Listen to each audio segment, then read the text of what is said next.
ತೆರಳಿ ಪ್ರಾಥಮಿಕ ಕೃಷಿ ಪತ್ತಿನ ಸಹಕಾರ ಸಂಘದ ನೂತನ ಅಧ್ಯಕ್ಷರಾಗಿ ಆಗಿರ್ತಕ್ಕಂಥ ಹುಣಸೂರಿನ ತೇಜು ಕೆ ಸಂತೋಷ್ ಕುಮಾರ್ ಅವರು, ಅದೇ ರೀತಿ ಉಪಾಧ್ಯಕ್ಷರಾಗಿ ಆಯ್ಕೆಯಾಗಿರ್ತಕ್ಕಂಥ ಅಂಕಣಿ ನಾರಾಯಣನವರೇ ಹಾಗೂ ನಮ್ಮ ಆಡಳಿತ ಮಂಡಳಿಯ ಎಲ್ಲ ನಿರ್ದೇಶಕರಿಗೆ TRPCMSನ ನಿರ್ದೇಶಕರಾದಂಥ ಮಾಧವಯ್ಯ ಪಾದಿರವರೇ, ಹಿರಿಯ ಮುಖಂಡರಾದಂಥ ರವೀಣ್ ಅವರೇ, ಸರ್ ಹಾಗೂ ಪತ್ರಿಕಾ ಮಾಧ್ಯಮ ಮಿತ್ರರಿಗೆ ಆತ್ಮೀಯ ಸ್ವಾಗತ ನೀಡುತ್ತಿದ್ದ ತೆರಳಿ ಒಂದು ಚುನಾವಣೆಯ ಅಧ್ಯಕ್ಷ ಉಪಾಧ್ಯಕ್ಷ ಆಯ್ಕೆ ಪ್ರಕ್ರಿಯೆ ಇತ್ತು. ಅದೆಲ್ಲದಕ್ಕಿಂತವಾಗಿ ಪ್ರಮುಖವಾಗಿ ತಮ್ಮನ್ನು ಗಮನ ಸೆಳೆತಕ್ಕಂಥ ವಿಚಾರಗಳು ಒಂದು 200 ಇದ್ದವು.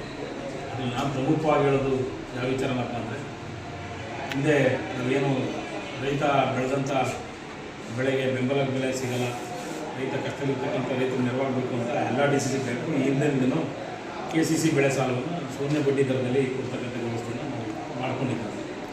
ಅದು ಎಲ್ಲ ರಾಜ್ಯಗಳಲ್ಲೂ, ಭಾರತ ದೇಶದಲ್ಲಿ ಎಲ್ಲ ರಾಜ್ಯಗಳು ಸುಗಮವಾಗಿ ಸಾಗ್ತಾಯಿದೆ. ಆದರೆ ನಮ್ಮ ಅಮಿತ್ ಶಾ ಸಾಹೇಬರು ಏನೋ ಒಂದು ಖಾತೆ ಇಲ್ಲದಿರೋದನ್ನ ಹೊಸದ ಒಂದು ಸೃಜನೆ ಮಾಡಿಕೊಂಡು ಸಹಕಾರ ಖಾತೆಯ ಕೇಂದ್ರ ಸಹಕಾರ ಸಚಿವರಾಗಿ ಅವರು ಅಧಿಕಾರ ಸ್ವೀಕಾರ ಮಾಡಿದ ನಂತರ ನಮಗೆ ಏನು ಇಂಟ್ರೆಸ್ಟ್ ಸಬ್ವೆನ್ಷನ್ ಅಂತ ಏನಂತೀವಿ, ರಿಯಾಯಿತಿ ಬಡ್ಡಿ ದರದಲ್ಲಿ ಸಾಲಗಳನ್ನು ಕೊಡ್ತಕ್ಕಂಥ ಪರಿಪಾಠ ಏನಿತ್ತು ಕೇಂದ್ರ ಸರ್ಕಾರದಿಂದ ಬಂದಂಥ ಎಲ್ಲ ಸಾಲ ಸೌಲಭ್ಯಗಳನ್ನು ಅವರು ಬಂದ್ ಮಾಡಲಿಕ್ಕೆ ಕೊಟ್ಟಿದ್ದಾರೆ.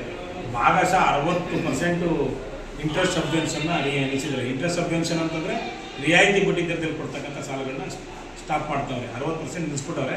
ಇನ್ನು 40% ನಿಲ್ಲಿಸೋಕ್ಕೆ ದೊಡ್ಡ ಮಾಡ್ತಾರೆ, ಪ್ರಯತ್ನ ಪಡ್ತಾರೆ, ಸ್ಟಾಪ್ ಮಾಡ್ತಾರೆ. ಆದಂಥ ಸಂದರ್ಭದಲ್ಲಿ ನಾವು ಮುಂದಿನ ದಿನಗಳಲ್ಲಿ ಭಾರಿ KCC ಬೆಳೆ ಸಾಲವನ್ನು ನಾವೇನು ಶೂನ್ಯ ಬಡ್ಡಿ ದರದಲ್ಲಿ ಕೊಡ್ತಾ ಇದ್ದೀವಿ ರೈತರಿಗೆ, ಅದನ್ನು ಕೊಡ್ತಕ್ಕಂಥ ಪರಿಸ್ಥಿತಿ ತುಂಬ ಕಠಿಣ ಆಗ್ತಾ ಹೋಗ್ತದೆ. ಕಾರಣ ಏನಪ್ಪ ಅಂತಂದರೆ, ನಾವು 10 ನಿಮಿಷ ಮಾಡ್ತೀವಿ ಸ್ಟುಡಿಯೋದಲ್ಲಿ. ಕಾರಣ ಯಾಕಪ್ಪ ಅಂತಂದರೆ, KCC ಬೆಳೆ ಸಾಲವನ್ನು ರಾಜ್ಯ ಸರ್ಕಾರದವರು 50% ಕೊಡ್ತಿದ್ರು, ಇಂಟ್ರೆಸ್ಟ್ ಸಬ್ವೆನ್ಷನ್ ಅಂತ ಕೇಂದ್ರ ಸರ್ಕಾರದ 50% ಕೊಡ್ತಾಯಿದ್ರು. ಈಗ ಅವ್ರು ಕಂಪ್ಲೀಟ್ ಸ್ಟಾಪ್ ಮಾಡಿರೋದ್ರಿಂದ ನಬಾರ್ಡ್ ಅನ್ನೋ ಸಂಸ್ಥೆ ಏನೈತೆ ಅದು ಕೇಂದ್ರ ಸರ್ಕಾರದ ಸ್ವಾಮ್ಯದಲ್ಲಿ ಒಳಪಟ್ಟಂಥ ಒಂದು ಸಂಸ್ಥೆ.